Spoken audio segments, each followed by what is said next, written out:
এক ব্যক্তি নদীর ধারে মাছ ধরতে গিয়েছিল, কিন্তু টানা 3 মাস সে একটি মাছও ধরতে পারেনি। তবুও সে হার মানেনি। সে আবারও তার বড়শিটি জলে ফেলল।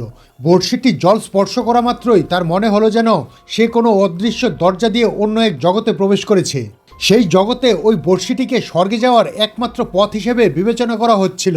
সবাই পাগলের মতো সেটি ধরার জন্য দৌড়াতে লাগলো। সেই হট্টগোলের মধ্যে এক দেবতা চুপচাপ বড়শির সুতোর নিচ দিয়ে বেরিয়ে ধীরে ধীরে উপরের দিকে ভাসতে শুরু করলেন।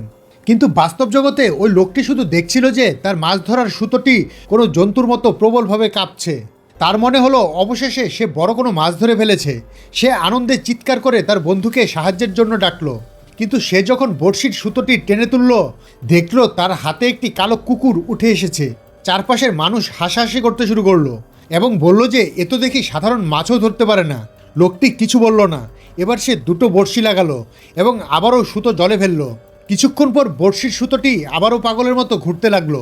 সে তার পুরো শক্তি দিয়ে টান দিল এবং অবাক করার বিষয় হলো এবার সে দুজন অচেতন নারীকে জল থেকে টেনে তুলল, একজন মানুষ জাতির এবং অন্যজন দানব জাতির। লোকটি ঘাবড়ে গিয়ে তাদের দেখতে লাগলো এবং একজনকে জ্ঞান ফেরানোর জন্য সিপিআর দিতে শুরু করলো।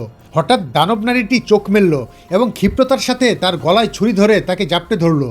কিন্তু ঠিক সেই মুহূর্তেই লোকটির ভেতর থেকে এক সুপ্ত শক্তি বেরিয়ে এলো, যে শক্তিটি 400 বছর আগে সিল করে রাখা হয়েছিল। আসলে সে কোনো সাধারণ মানুষ ছিল না, সে ছিল দিব্য সম্রাট। তার শরীর থেকে নির্গত শক্তির প্রভাবে দুই নারীর সাথে সাথে মাটিতে নুইয়ে পড়ল। ঠিক সেই সময় লোকটির স্ত্রী হঠাৎ সামনে এসে জানালো যে সে ডিভোর্স চায়।